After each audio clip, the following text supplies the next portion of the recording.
Thank you for joining us on this call today. This is a part of the Climate Bonds Talk with TEG Experts, as in the EU Technical Expert Group. Today, we're going to be talking about benchmarks.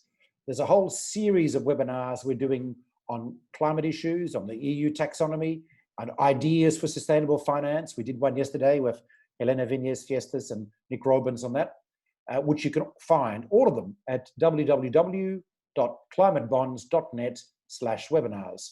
Recordings are available there, as well as a list of future webinars. We're in the midst of an unusual period in history, perhaps a major inflection point, with a recession that we have not seen in some countries as severe for 300 years, according to some economists, depending on whether you're in Europe, the US, or East Asia. This is a global pandemic. It affects us all. It's an exogenous impact. We can't be blaming banks or blaming other countries. We know quite clearly that this pathogen has jumped between species as a result of environmental stress for bat colonies in southern China. We saw a similar occurrence with the MERS virus in the Middle East, environmental degradation, pathogens jumping between species of bat colonies in Egypt into humans and mutating very effectively. We're going to see a lot of this century, according to the International Panel of Climate Change Health Committee and the World Health Organization. In periods of significant climate volatility, which is what we have now created for the 21st century, all sorts of things happen. Yes, we get what crazy fires, as I experienced when I visited Australia at the end of last year, and we thought that was going to be the story of 2020. We've been trumped by something larger. It'll be experienced as incredible heat incidences in places where people will find it difficult to survive. It'll be experienced as floods, as storm surges, typhoons in the Philippines will be up to 3 times as intense in 30 years' time. That's how we will experience climate change. And the consequences of those will be famine, unless we're able to collaborate globally on food, or it'll be war. More Syrias and Somalias will be experienced, both of which have their roots in climate change, and so on. We're on a race at the moment, a race which has been sharpened by the crisis.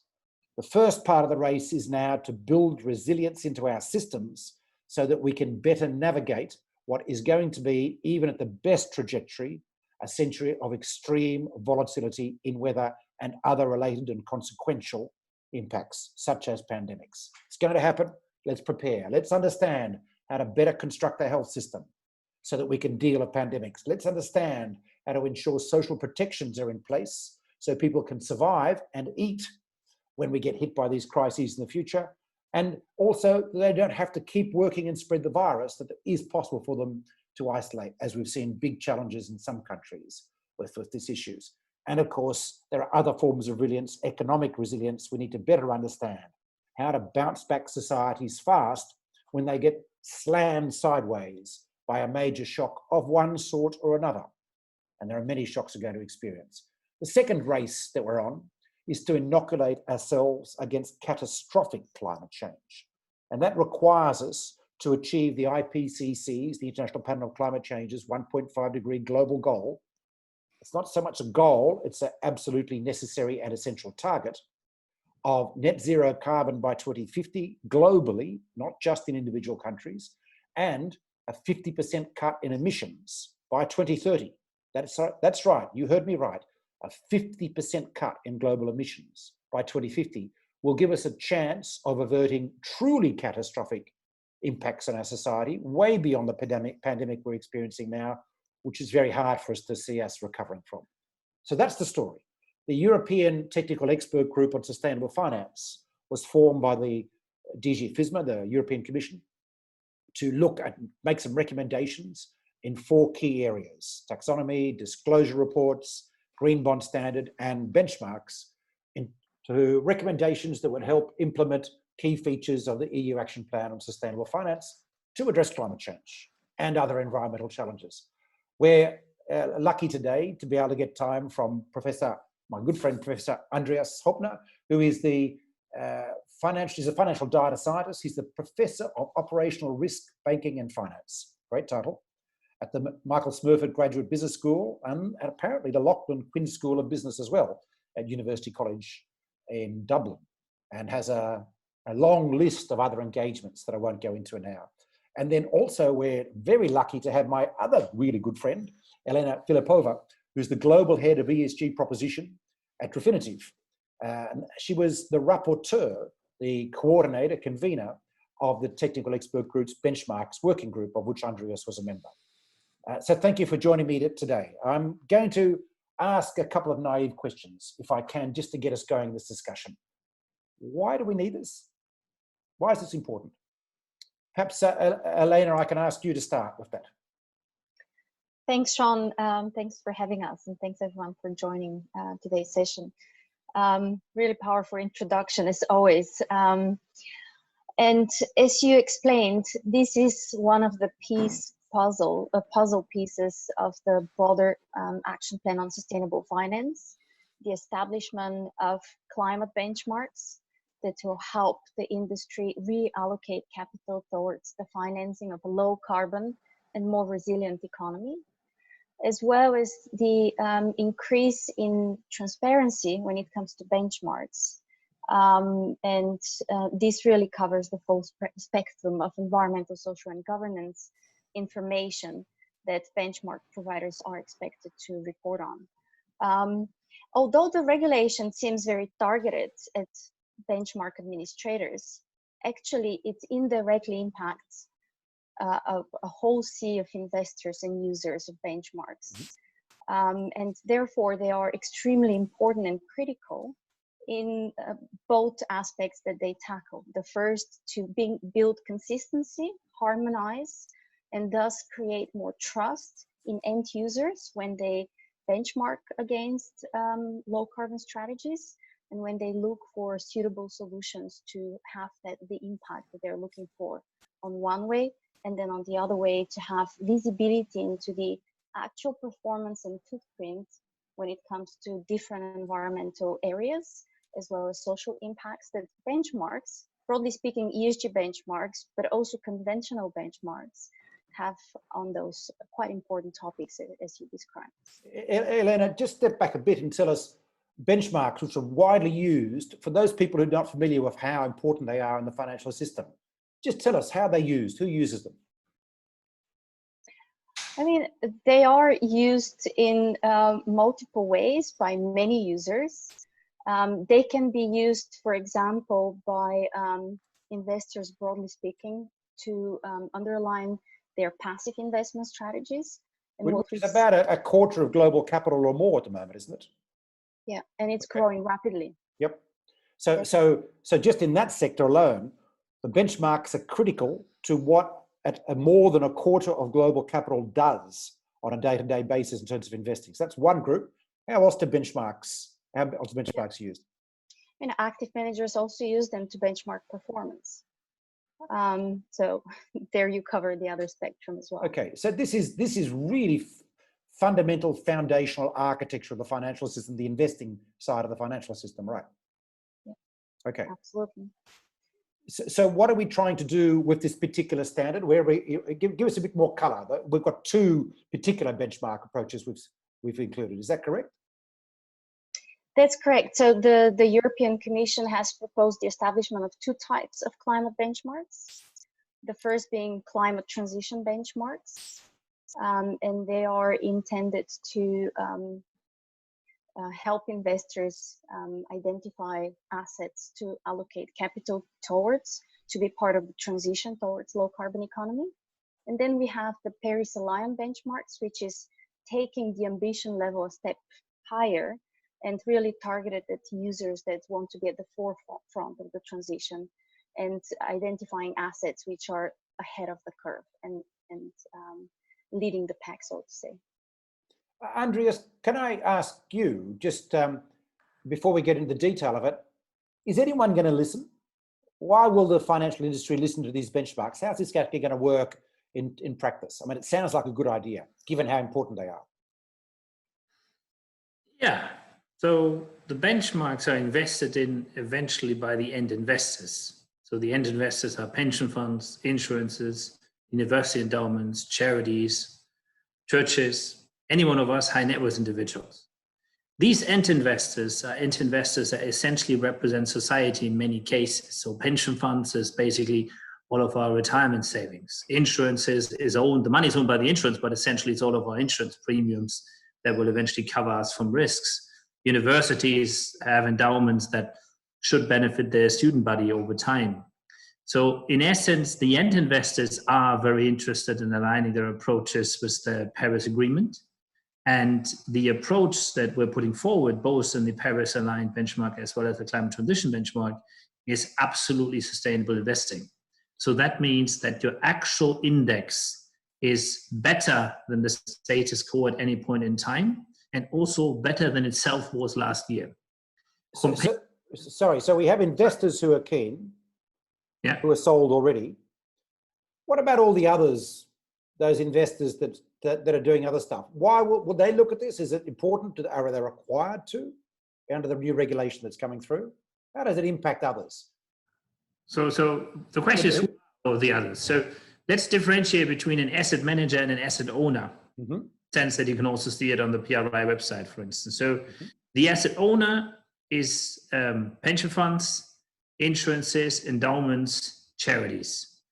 Corporate pension funds, so for instance, ExxonMobil's own pension fund is not yet on board, as you may imagine. Most of the non-corporate pension funds are public sector pension funds, are pension funds related to unions, which are pretty interested in climatically responsible investing. Okay. As are most of the insurance, certainly the European insurances, because the insurances are not only having the investment opportunity, they're also very much carrying the costs on the risk side, in particular reinsurance like Munich Re and Swiss Re. So in terms of the asset owners, and in particular the large asset owners, I would say the vast majority are interested, certainly in Europe, but even globally, I think the large asset owners are very interested. In terms of the asset managers that serve all types of asset owners, there are still a lot of asset managers, obviously, that are not specialized purely on ESG or climate, but that also serve high net worth individuals where the individual has very different views. So asset managers are often not as focused on the topic as asset owners are, but the asset owners, certainly the ones I see in Europe, most of them are very interested. The ones that may be slightly less interested are corporate pension funds in some cases. Okay, so there's demand there. Elena, wearing your Affinity hat as distinct from your TEG hat, are you seeing the inquiries already about this? I mean, is the sense of market demand palpable? I guess is what I'm asking. Yes, certainly there is a high degree of market demand that we've seen. Not specifically only from a Refinitiv point of view, but also from the major index providers globally that have already launched benchmarks that comply with the technical recommendations that TEG put forward last year, as well as the. So it's happening already? Yes. Hey, you must feel very, very happy about that. Absolutely, they are happening, and it's a true testament of the effectiveness in those methodological recommendations that TEG put forward. Okay, so in that case, so we've got demand. Can we understand what the regulation will do? Because this is still to come in, the regulation is my understanding. Perhaps, Andreas, just before we get into the detail of the construction of this, how does it work in Europe with a regulation around benchmarks? How is this going to be enforced? Who's going to be affected by a regulatory measure? Well, the starting point for enforcement is the 1st of May 2020. So we're already 20 days in it. In that sense, you can get your label already. The delegated act, the feedback period ended on the 6th of May, and it's just being finalized. So it's a few more sign-offs in the EU setting, but we don't expect any major changes, if any changes at this stage. So in essence, the race is on. MSCI was the first one to launch provisional climate change indexes, Paris Aligned Benchmark, Climate Transition Benchmark. ISS and Selective has launched. Dow Jones has put out a conceptual study. Many others are working on it. And it's not only already live shown. If you look at the performance that, for instance, the MSCI Paris Aligned Benchmark had during the COVID crisis and compare that with the performance of the standard MSCI index, it's pretty stunning at the moment. I mean, it's only a few months, obviously, since it's only live since November. But so far, it's live and it has performed well. And it is, as I was trying to outline before, it takes sustainable investing from your relatively better than your mothership benchmark, but you're not better than you were yourself last year, to so relatively sustainable investing. It takes that to absolutely sustainable investing. So you're actually aligning with the Paris Agreement. You're better than at that point in time than the standard benchmark, and you're better than you were yourself last year. This is a critical conceptual shift, isn't it? This issue of shifting from relative to absolute approaches, right? That's a very, very important conceptual shift. Let me try to explain this anecdotally with the metaphor of a diet, right? We've all done calorie diets, and this is effectively a greenhouse gas diet. So in the past, we would have said, we're on a diet if we are thinner than the average in our peer group, but the average in our peer group may be fat. And when it comes to greenhouse gases, the average in our peer group is actually very fat. So we would have been people with maybe BMIs of 29 or 31, considering us to be relatively thin because the average in the peer group is way higher. Now, we're actually doing a true diet. It's an absolute diet. So we're essentially not only being thinner than the average in our peer group, we're also really reducing our weight year on year. And such a greenhouse gas diet is extremely needed if the planet wants to have any chance of meeting the Paris Agreement targets, even at the 2-degree level. And at the 1.5 degree, as you explained in the opening statement, we need that right now, right here. So Elena, you've got 2 diets actually on offer, haven't you? Can you explain the difference between the 2 diets, to use his metaphor? Well, the diets that's just Andreas explained in terms of relative to your peer group and then relative to yourself. I mean the climate aligned and the Paris Agreement, the two benchmark approaches, if that's what you mean. Go ahead, Andreas. I went here. So there is a difference, which is the one diet strictly doesn't allow any chocolates. So the Paris aligned benchmark does not allow any chocolates at all. You're not allowed to invest in any coal companies. You're only allowed to invest in oil companies if the percentage of revenue from oil is less than 10%, and right. So forth. So the one diet is strictly against any chocolates. The other diet, the climate transition benchmark, does permit chocolates as part of your diet if the overall reduction in calories is as expected. So okay. The big difference here is if you want to slightly more radical, the so-called Paris aligned benchmark strictly allows no chocolates. The other one does allow a responsible, very, very minor use of chocolate should you wish to. That's important for investors because there are very different philosophies on divestment, in particular in the equity area. So let me also say something that's very important. When you make your diets and you make your diet plans, say at the end of the year for New Year's Eve, quite often people have this idea that, I make the diet plan, I'm going to invite my friends, because I pay the New Year's Eve dinner, they're going to praise me anyway for my diet plan. And then I bought all these chocolates already, or all these bad foods, and I'm just going to eat them in the first weeks of January because I bought them. In climate change terms, that's called overshoot. So the trajectory is that the IPCC features with overshoot is basically like you're doing a diet and allowing yourself to eat all the chocolates that you already bought. Or you're trying to quit smoking and allow yourself, smoke all the cigarettes that I just bought. Everyone knows how useful that is for real intent and real commitment. Mm-hmm. And permit any of that in either of the 2 diets, so there is no overshoot allowed, there is no eating of the chocolates. What we really need to get to net zero, and of course absolutely need to get to real zero, is the full discipline of a diet. We simply have to reduce greenhouse gas emissions year on year relative to ourselves and relative to the people. These benchmark approaches require transition over time and changes, right? Am I correct in understanding that there will be a recalibration as you go forward? Or tell us about that aspect of it, or what you're putting out now. Is it what's going to be there for the next 10 years? Well, they require recalibration the same way that your diet requires it. So you have to eat lesser calories than you consume, and over time that might mean that you may have to make a slight adjustment in your actual shopping.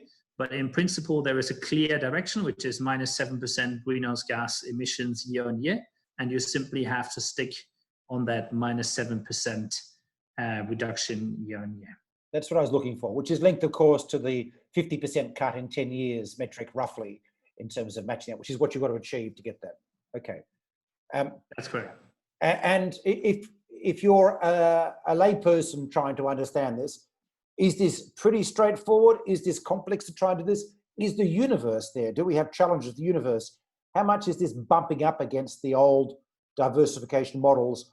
Or in fact, is the application of this fairly straightforward and not that complicated? And you've been having a lot of conversations with people over the last year about this. I'm curious to know what the kind of discussions have been in that area. Is it hard? Is it easy? Are people, I know people are bringing it out, but the common comments I get with the taxonomy and so on is that the universe isn't big enough. There's a huge pile of investments out there that will be cut up. We've got to have access to them because they're giving us returns, et cetera, et cetera. I mean, when you compare this to the taxonomy, I think benchmarks are peanuts. It's relatively a lot easier. In absolute terms, is it as easy as it is in the relative? It's another question. But I mean, in terms of universe size, when we talk about climate transition benchmarks, universe is not at all a problem. I would actually say for PAB, it's not a problem at all. Because how you accomplish those targets is up to the index provider, and it doesn't necessarily for CTB require you to exit any industries, as Andreas pointed out. Yeah. So you can remain vastly diversified across the whole economy, but adjust the weights of individual holdings across the individual industries to meet the objectives of the aggregated reduction that needs to be delivered at a benchmark level, not at the individual holding level. So there is certainly a lot of flexibility, and in terms of availability of data, all recommendations have been tested against real data. So everything is implementable and as proven by all major index providers that have already launched such benchmarks. So can we see, I mean, I guess we're going to see in Europe anyway, a rush of people beginning to shift their indices leftwards towards these. Are you seeing that already? Do you have a chatter coming from the investment sector in sign-ups or MSCI to letting us know about clients? I mean, what are we seeing? What's the gossip? Yeah, so we see a lot of demand from pension funds, public pension funds in particular. Some even want to build in-house index providers just to get the official EU label. So the demand is fantastic. The uptake couldn't be any better. We couldn't have hoped for more at this stage. And the reason is that this is an investment product. So it's simple, it's straightforward to implement. All you need is some discipline. And if I compare the two benchmark indexes with the taxonomy, I think there's a relatively simple way to compare it. The taxonomy focuses on green activities. It excludes brown activities, but it doesn't have a view on white activities either. So in that sense, that's why it's limited in the number of activities, and for an investable product in itself is not necessarily designed for that purpose. The Paris-aligned benchmarks focus on green activities and white activities. They exclude brown activities. And the climate transition benchmarks focus on all three of them. So they are allowing you to transition the brown activities as long as your overall greenhouse gas emissions are going down 7% year on year. And in that sense, the simplicity of doing that is much easier because it's basically de-browning the economy, right? The focus of the benchmarks is de-browning the economy, which is the prime need to achieve the Paris Agreement. The taxonomy focuses somewhat more on greening the economy, which is fantastic for quality of life standards when we reach 2050. But really the benchmarks are the de-browning side. Slightly more the stick when it comes to the real economy, taxonomy slightly more the carrot. So in that sense, it's straightforward to do.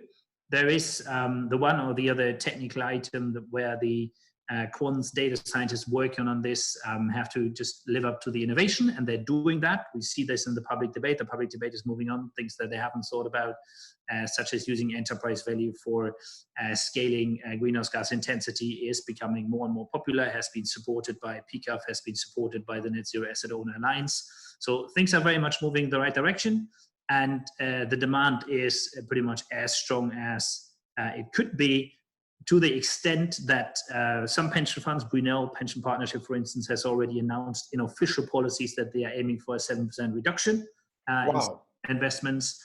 Other pension funds are planning in-house index providers to get the official label, which you can only get yourself if you actually create an in-house index provider. And so I think the situation is actually very strong. This is very exciting, isn't it? We've had a question about sovereign bond benchmarks from Teal Emery. In the report, Teal says it looks to rely heavily on sovereign ESG ratings, which are correlated with a country's level of wealth largely. while the causality in that relationship flows both ways, is there potential for regulations to systematically cue capital away from developing countries as a result of that? Out of attention, do you see that as an issue? Is that something that you discussed around sovereign? Sovereign bonds are out of scope, Sean. Okay, I'm not actually doing sovereign bond benchmarks. I'm not sure which report you read. I think the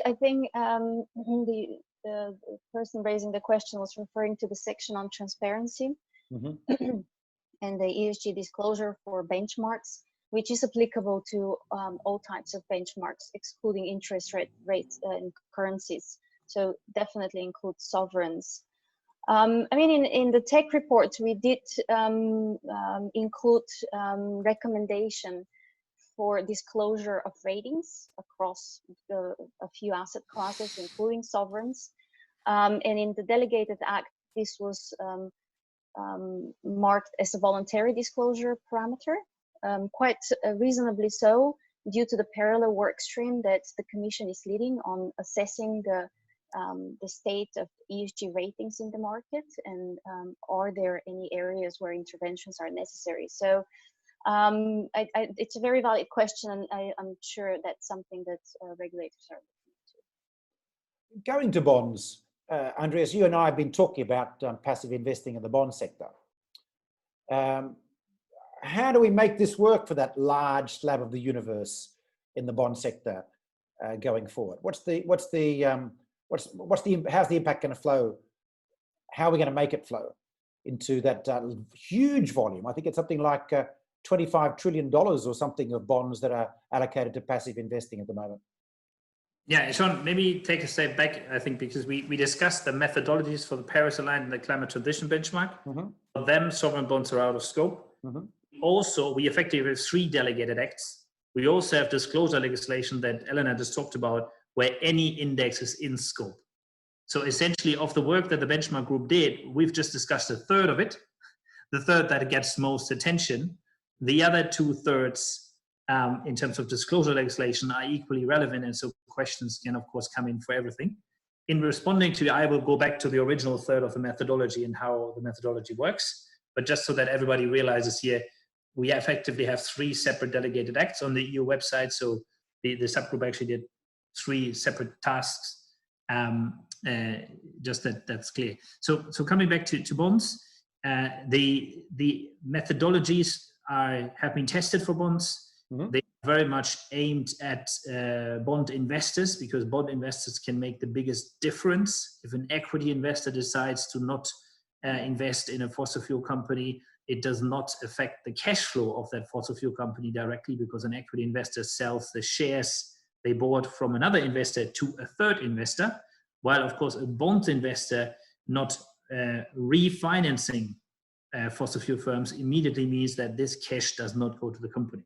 So for anybody wanting to make a real impact, it is paramount to understand that in equities, this is a predominantly secondary market, except for a few seasoned equity offerings or IPOs. So your investment doesn't actually immediately affect corporate cash flows. In fixed income, your investment nearly always has an immediate impact on corporate cash flows. And so if you want, so the holy grail to achieve the Paris Agreement is that the numbers of bond investors which are willing to finance the capital expenditures of oil and gas firms for new exploitations of Arctic resources and others, basically the digging and drilling has to be reduced to close to a minimum or to an actual minimum. Otherwise, the stranded assets will be taken out of the ground, and that will lead to so many greenhouse gas emissions that we're going to miss the Paris Agreement by a wide margin. So we're going to need to do some work in this area. So thank you for that clarification. Let's go into the constructions of the 2 different indices and some key features. Perhaps Elena, can you give us a bit more color of how you've gone about doing this and the data? You know, for example, how often is data going to be published and things like this? Give us a bit more information. So again, it's, as Andreas just pointed, it's really important to distinguish that there are 2 sides with actually 3 components to the benchmark regulation. The first are the two types of climate benchmarks, the climate transition benchmarks and the Paris-aligned benchmarks. And there, the regulation specifies minimum requirements for the construction of the benchmark to classify and obtain the label and use it as promoting your benchmarks. And then the second and the third aspects of the regulation are about ESG transparency on benchmarks. And the two components of this are: how is ESG integrated into the benchmark methodology? So there is a delegated act that requests and lays out expectations and explanations that the benchmark providers need to provide on how ESG factors are included in the methodology and the construction of the benchmark. And it's fine to also state they're not included. So ESG factors were not part of our construction process and they're not part of the methodology. So benchmark providers have to specifically tick the box, no, this is not included. And that's also quite important information for users. And the second aspect of the transparency piece of the regulation is critically important for end users because this requests benchmark providers to elaborate and explain on how ESG factors are impacting the benchmarks. In other words, what is the ESG performance of the benchmarks? And the expectation is this data will be updated more frequently, at least once a year. Why this is so critical, it's for the first time we're going to see a level of transparency and information on the ESG profiles of all ESG benchmarks impacted by the regulation, but also ideally conventional benchmarks as well. We do hope, and this was something that TEG warmly recommended, that the regulation is expanded beyond only ESG benchmarks, so that this additional disclosure burden or requirement is not only imposed on ESG benchmarks, but on all benchmarks.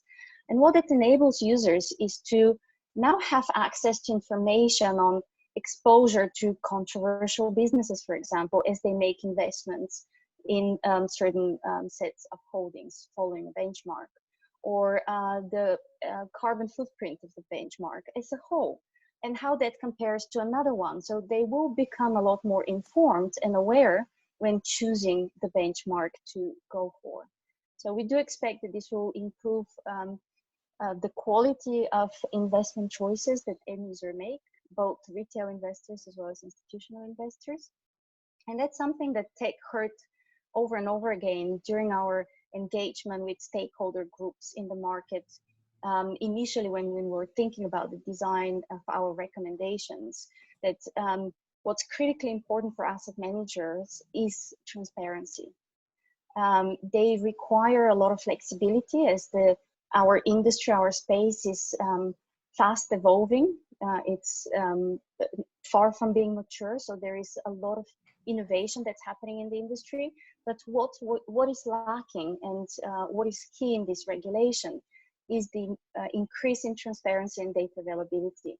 And we've mentioned MSCI already, but they also have taken the lead on this side of the regulation and are launching the disclosure templates for all of their equity indices, which is more than 40,000 indices and benchmarks, including ESG as well as non-ESG, and plan to do so also for fixed income indices.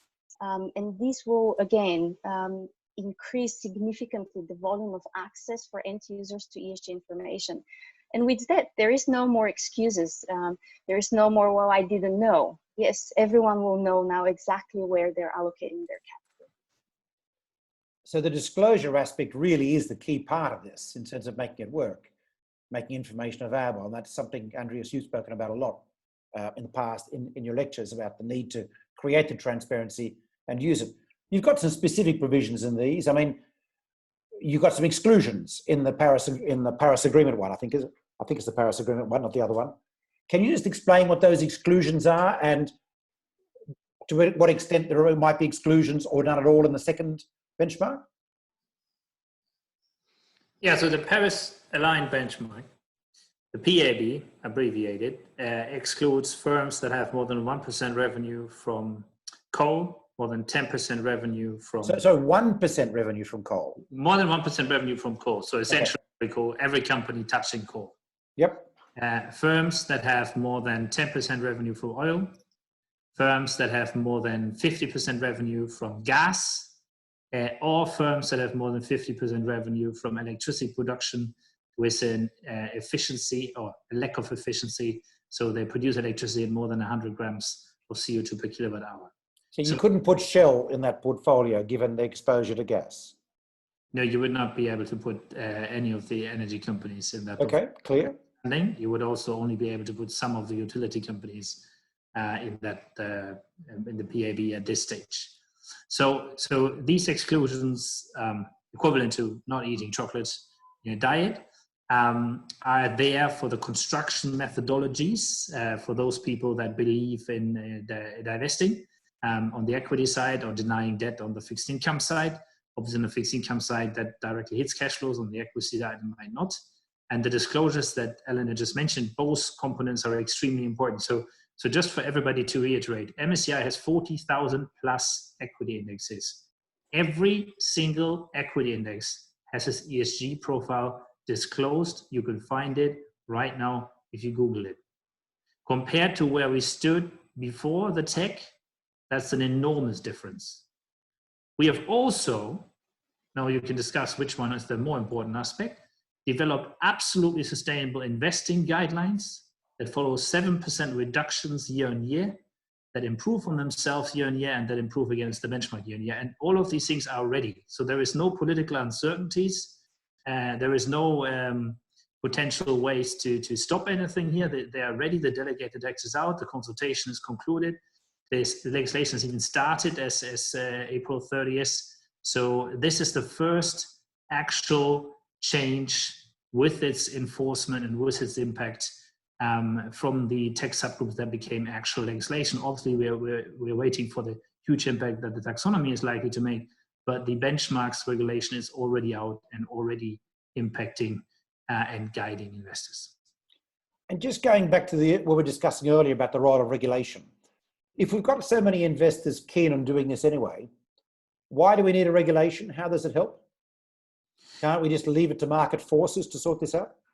Well, so the market forces had decades or at least years to come up, for instance, with Paris-aligned investing. I mean, we invented that, if you want, so 3.5 years after the actual Paris Agreement.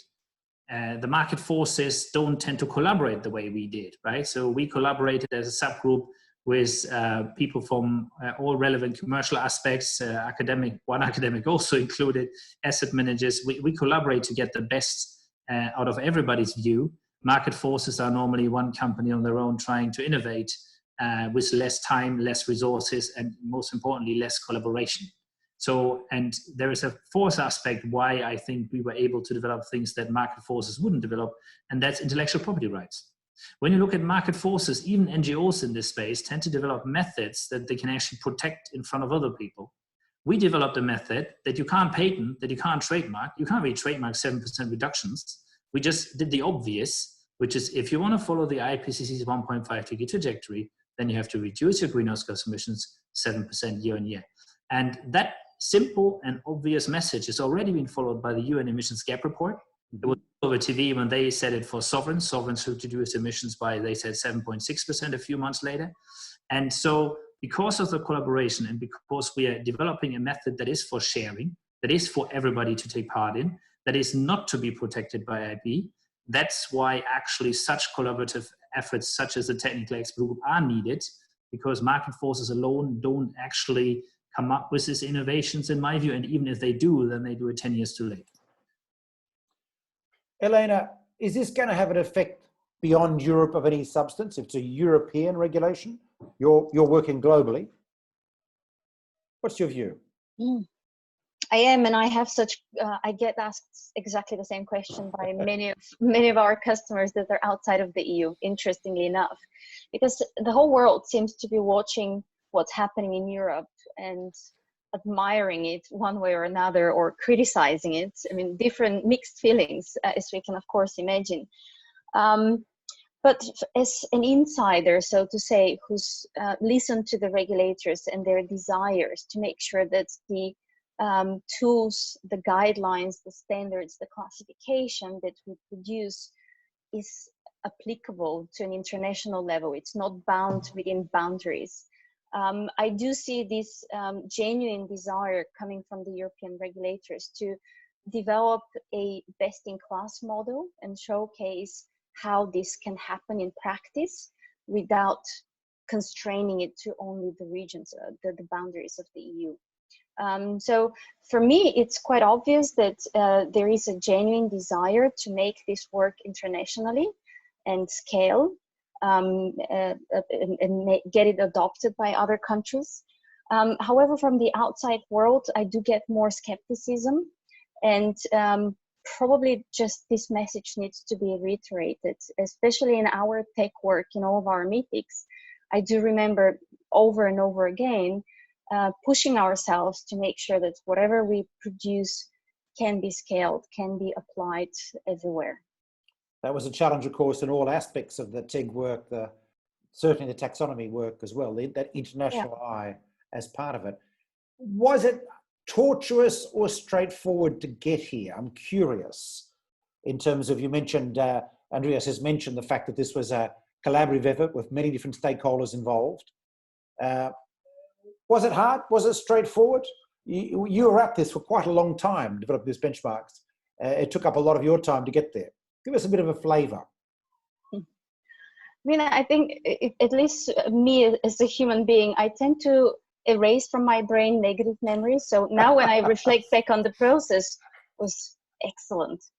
But no, I mean, frankly speaking, it was not a simple process. It was filled up with turns and twists and frustrations, because we were given a task that was quite difficult to comprehend how we're going to accomplish.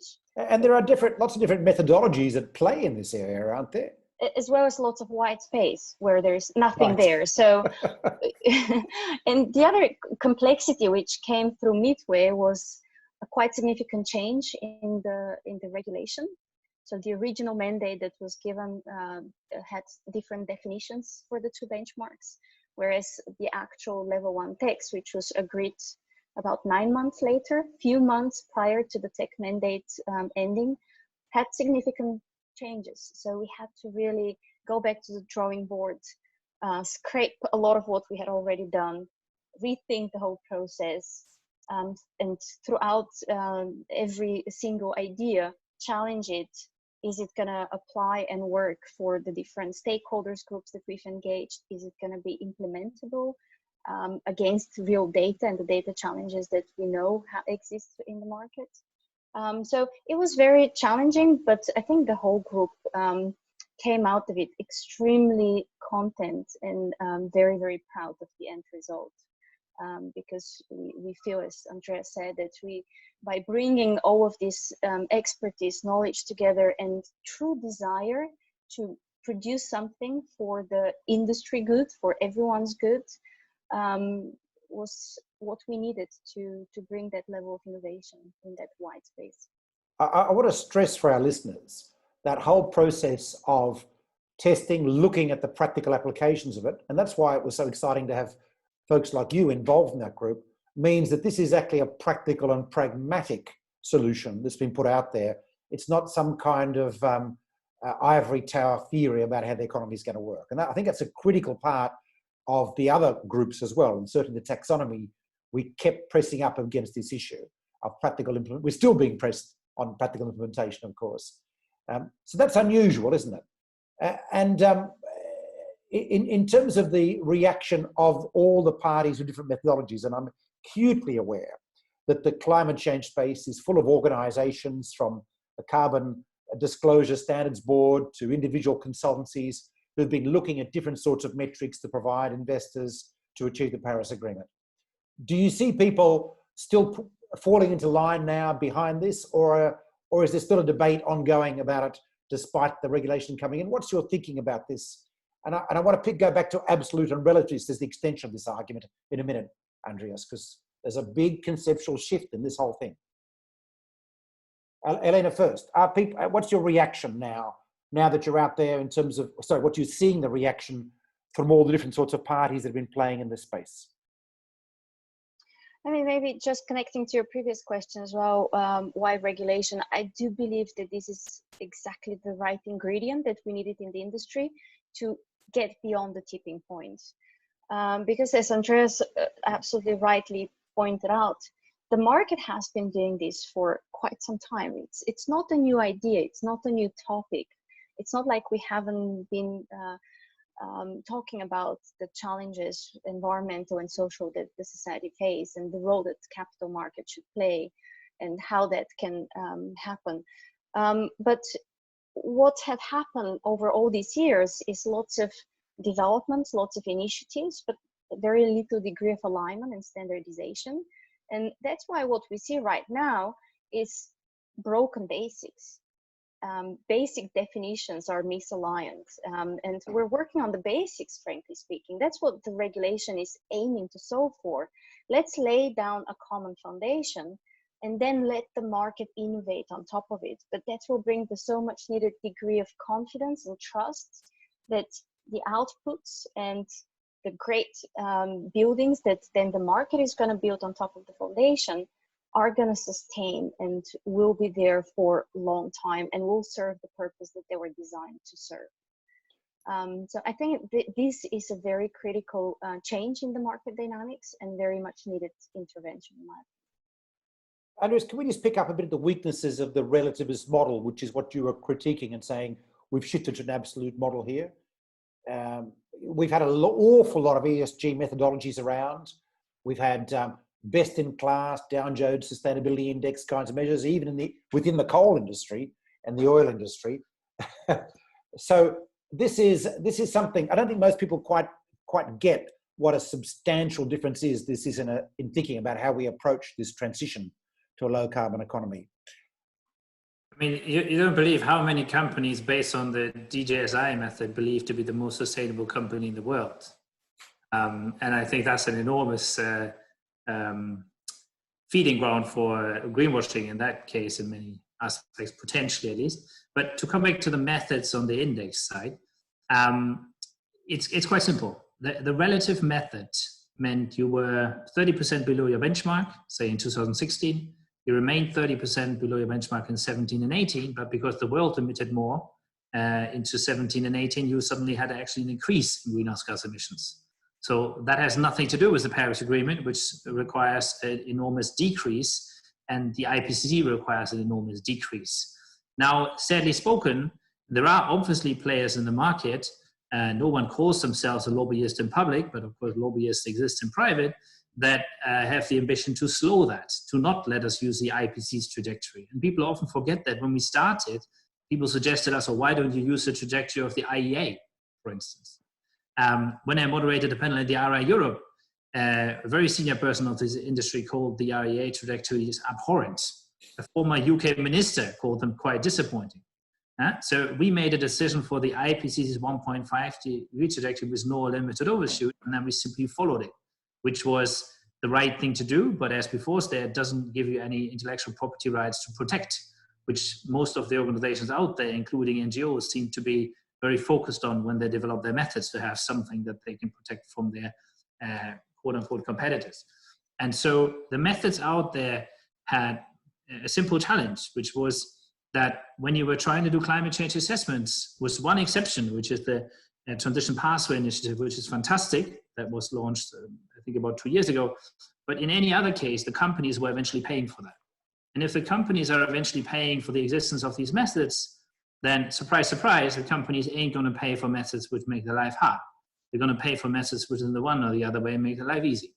And so what we did wasn't paid for by the companies, very much took an asset owner perspective, so an end investor, a societal perspective, looking at societal asset owners, and then literally followed the IPCC.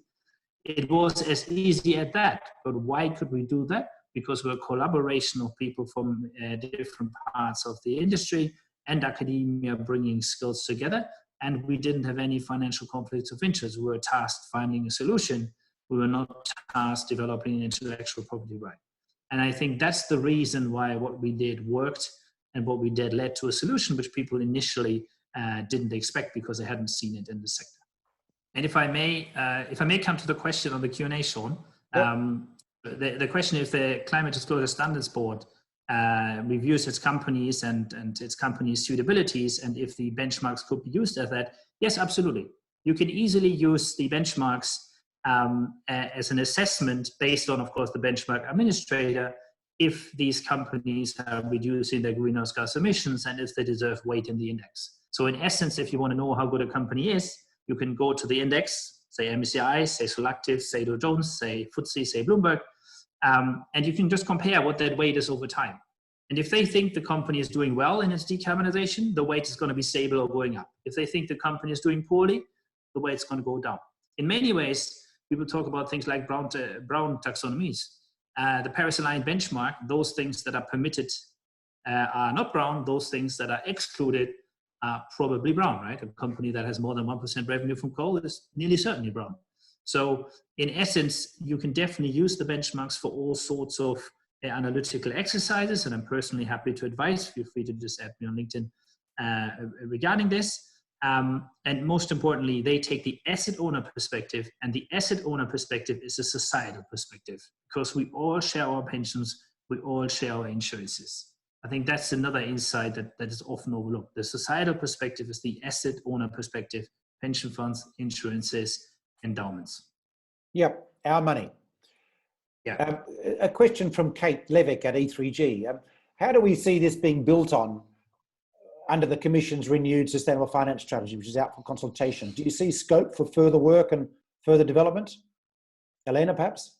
Yeah, definitely. Also in the TEG report, we did recommend to the European Commission to have frequent reviews of the regulation, as there are known areas of further enhancements that need to happen, namely scope 3 emissions, for example. We did recommend a phased-in approach so that sectors get included over the next 5 years. So potentially in 5 years that needs to be changed. Closer alignment with taxonomy as well. We felt that simply because the regulation is already in force, the connections are not as strong as they should be. But for the next review of this regulation, we do recommend this to be also an area of further work. And in our recommendation, there were a number of areas called out where enhancements and additional expansions need to happen. So it's a journey, as we all know. The action plan, the transition to low carbon and more resilient economy is a journey, and we're only at the beginning of it. As mentioned, the benchmark regulation, the taxonomy regulation, and other pieces of the action plan all need to work together. Connections where needed have to be created, and there is a sequence of events that need to happen. And once that process is working, I believe that the impacts and the results will be phenomenal. But it is a process, so every piece of this process will have to evolve over time. Okay, thank you for that exposition. We need to be starting to wrap up. Are there any key points about this that we need to share with our listeners before we lose them today? Andreas, what haven't we covered that we should cover? I think we have covered the main aspects. Everybody is invited to look at the details, contact us about the details. Have a look at the ESG profiles of all the indexes out there that will disclose it. I would definitely recommend that. Have a look at some parts of the methodology set up from an asset owner perspective, which for that reason are quite different from previously seen methodologies, and then just enjoy. And just enjoy. Elena, any reflections on this process? You've had an unusual role in here. I mean, for a start, you've had to manage the dynamic brain of Andreas Hoepner, and you've had a whole collaborative process to manage through this. Reflections on this for the future? Any thoughts? What can we learn? I think that the one aspect that I believe has worked phenomenally well is the collaboration between the public and the private sector here. huge degree of trust that regulators put on tech to guide them in the process and provide expertise and recommendations. I think when we look back and reflect on the results, has worked extremely well, has really produced high degree and high quality outputs, which are making very immediate, meaningful impact in the market. So I think this model, in my opinion, works well, and I hope that regulators continue to adopt similar approach for other initiatives, as the agenda is quite broad and will span across many years. Another piece which we didn't mention, but probably it's good to highlight, is the timeline for this regulation. As Andreas mentioned, it is effective end of April this year. However, there is an exception for the disclosure until the final delegated acts are published in official journal. This publication is expected to happen around September, October of this year, and post-publication in official journal within 20 days. All content included in the delegated acts will be enforced. So we're looking into this fall. Fantastic. We have a challenge coming forward immediately, which is how to fund our recovery out of this COVID crisis. And while we're going to see an awful lot of sovereign bond issuance, there are debt constraints we're going to hit. So in the short term, we also have to have much more collaboration between private capital and public capital about how we can have things financed that achieve our objectives, apart from the long term. I think you hit the nail on the head for me about all of this. The public-private collaboration is absolutely essential to achieving our Paris goals, which is the second stage, that inoculation against future catastrophe. We cannot shift the planet as quickly as we need to shift it without that kind of activity. It is important, though, you use the word collaboration. I think this is perfectly right. This is not going to work with governments just coming in and saying, you have to do what we did. None of our governments are big enough anymore. Even the US, arguably, in terms of where capital is spread around the world, in Europe, in Canada, in Japan, and in China. We do need to have a collaborative approach between governments and the public sector going forward and the private sector if we're going to achieve these changes. But guys, you've given me a fantastic overview of what we're doing and a sense of priority and urgency about it all. And I'm ringing my ears is still Andreas's comments about this key conceptual shift for the whole industry. And I think people need to really think about that in terms when they understand this. This is how we need to shift. So first, parting words. Andreas, go. I think what also people might want to understand is this is just the beginning. We've been working on this for the better part of 2 years. Net zero 2050, an explicit goal of the European Union, which will have a first climate law coming out soon, hopefully, is another 30 years to go. So the sustainable finance platform is going to come from the Commission. This is the beginning. We do expect further innovation, and everyone is very much invited to participate, aim to contribute, discuss, and so forth. So it's open for everybody. It's very inclusive. It's very collaborative, public, private. I also always need to highlight academics as well. Whatever we have, private universities, everybody is welcome to contribute. Elena, parting thought? And maybe a good way to end is with the objective of this whole initiative and the regulation. It's about transparency and trust. It's about transparency and trust. Great point. On the screen in front of you, you will see the link to the report on benchmarks and a little plug for the taxonomy report in the bottom corner. If you want to get a recording of this webinar or share it with friends, it will be available through climatebonds.net/webinars and on Spotify, Apple, and Google podcast forums. Please do tune in to further webinars. And more importantly, most importantly, please do help us transition our world, transform our world into the kind of low carbon and climate resilient and sustainable world that we need to provide some kind of reasonable future for our kids. Thank you, Elena. Thank you, Andreas, for joining us today. Thank you, everyone. Over and out. Thank you very much. Thank you.